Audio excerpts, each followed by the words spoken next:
حضرت عمر کے دور خلافت میں ایک شخص مر جاتا ہے تو مرے ہوئے شخص کی جائیداد میں تقسیم کا مسئلہ بن جاتا ہے۔ تو بعد میں حضرت عمر کے پاس دو جوان آتے ہیں اور دونوں جوان ایک ہی دعویٰ کرتے ہیں۔ ایک جوان کہتا تھا کہ وہ مرا ہوا شخص میرا باپ تھا، اس لیے اس کی جائیداد مجھے دی جائے، اور دوسرا جوان بھی یہی کہتا تھا کہ وہ مرا ہوا شخص میرا باپ تھا، لہٰذا مجھے اس کی جائیداد دی جائے۔ اور گواہ دونوں کے پاس کوئی نہیں ہوتا جو ان کی گواہی دے دے کہ کون اس مرے ہوئے شخص کا حقیقی بیٹا ہے۔ تو اس مسئلے کا حل نکل نہیں پاتا، تو پھر امام علی علیہ السلام کو بلایا جاتا ہے، تو پھر وہ اس مرے ہوئے شخص کے حقیقی بیٹے کی پہچان کر کے اس بیٹے کو جائیداد دی جاتی ہے۔ کیسے امام علی علیہ السلام اتنے مشکل ترین مسئلے کا حل نکالتے ہیں؟ کیسے وہ ان دونوں کے درمیان انصاف سے فیصلہ کرتے ہیں؟ کیسے وہ ان دو جوانوں کے درمیان جو حقیقی بیٹا ہوتا ہے اس کی پہچان کرتے ہیں؟ جانتے ہیں ان تمام سوالات کے جواب۔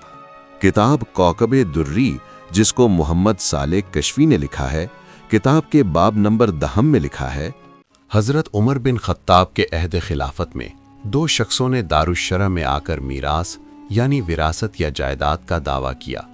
ہر ایک دوسرے کو کہتا تھا تو میرے باپ کا بیٹا نہیں ہے، اور ان کا کوئی گواہ بھی نہ تھا، یعنی یہ مسئلہ بغیر گواہ کے حل نہیں ہو سکتا، یا کوئی اور شخص تمہاری گواہی دے جو بتائے کہ تم دونوں میں سے اس مرے ہوئے شخص کا حقیقی بیٹا کون ہے اور تم دونوں میں کون جائیداد کا حقدار ہے۔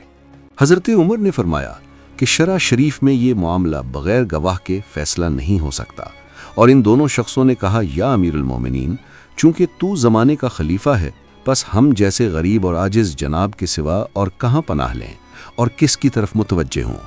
حضرت عمر اس عرض کو سننے کے بعد مراقبے کے طور پر دیر تک سر جھکا کر سوچتے رہے، پھر سر اٹھا کر عمار یاسر سے فرمایا، جو کچھ شرع میں ہے وہ تو میں نے ان کے خاطر نشان کر دیا کہ تم میں سے جو شخص حق پر ہو وہ دو گواہ پیدا کرے۔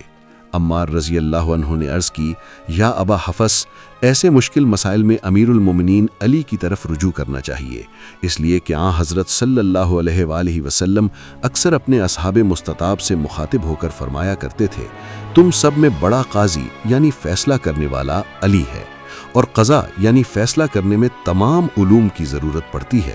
یہ سن کر عمر رضی اللہ عنہ نے کہا، جزاک اللہ خیرن یا عمار، اے عمار خدا تجھے جزائے خیر دے، جو بات مجھے بھول گئی تھی خوب یاد دلائی۔ تم ان دونوں کو علی ابن ابی طالب کی خدمت میں لے جاؤ اور سارا قصہ بیان کرو۔ عمار بیان کرتے ہیں کہ جب میں در شہر علوم کے دروازے پر پہنچا، قبل اس کے کہ آپ کی نظر مجھ پر پڑے، اندر ہی سے ارشاد فرمایا، اے عمار، ان دونوں شخصوں کو دارالشرع میں واپس لے چل۔ تھوڑی دیر کے بعد آپ علیہ السلام وہاں تشریف لائے اور فرمایا، وہ دو جوان کہاں ہیں؟ جب وہ حاضر ہوئے تو دونوں کو جدا جدا کر کے فرمایا، سچ سچ کہو، اس شخص کا سلبی بیٹا جو اس کی وراثت کا دعوے دار ہے تم میں سے کون ہے؟ دونوں نے اپنے اپنے قول پر اصرار کیا اور ہر ایک نے یہی کہا کہ میں اس شخص کا سلبی بیٹا اور وارث ہوں۔ امام علی علیہ السلام نے فرمایا، تمہارے باپ کی قبر کہاں ہے؟ انہوں نے پتہ بتا دیا۔ ایک شخص کو حکم دیا کہ ان کے باپ کی قبر اکھاڑ کر ایک ہڈی لاؤ۔ جب وہ ہڈی لے آیا تو حجام کو بلوایا گیا۔ حجام وہ شخص ہوتا ہے جو پہلے زمانوں میں خون نکال کر علاج کرتا تھا، اور پھر دونوں کو قصد کرائی اور ہر ایک کا خون جدا جدا برتنوں میں لیا اور اس ہڈی کے دو ٹکڑے کر کے دونوں برتنوں میں ایک ایک ٹکڑا ڈال دیا اور دونوں برتنوں کو اوپر سے ڈھانپ دیا۔ یعنی پہلے دونوں جوانوں کا خون لیا گیا، پھر ان کے خون کو دو الگ الگ برتنوں میں ڈالا گیا، اور پھر خون کے برتنوں میں ہڈی کے دو ٹکڑے کر کے برتنوں میں ڈال دیا گیا، اور ان برتنوں کو اوپر سے ڈھانپ دیا گیا۔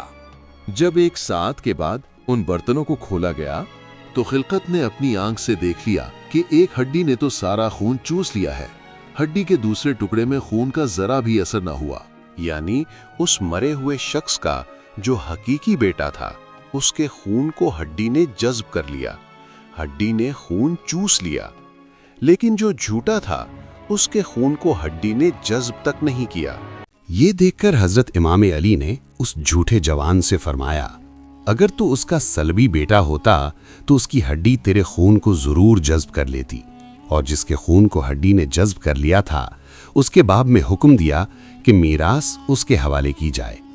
حاضرین مجلس نے جب یہ عجیب و غریب واقعہ مشاہدہ کیا، سب کے سب ایک زبان ہو کر امیر المؤمنین علیہ السلام کی مدح و ثنا کرنے لگے، اور حضرت عمر نے جناب امیر کے دونوں ہاتھوں پر بوسہ دیا اور افراط محبت کی وجہ سے آنکھوں میں آنسو بھر لائے اور کہا، یا ابا الحسن، خدا تعالیٰ آپ کے بغیر عمر کو دنیا میں زندہ نہ رکھے۔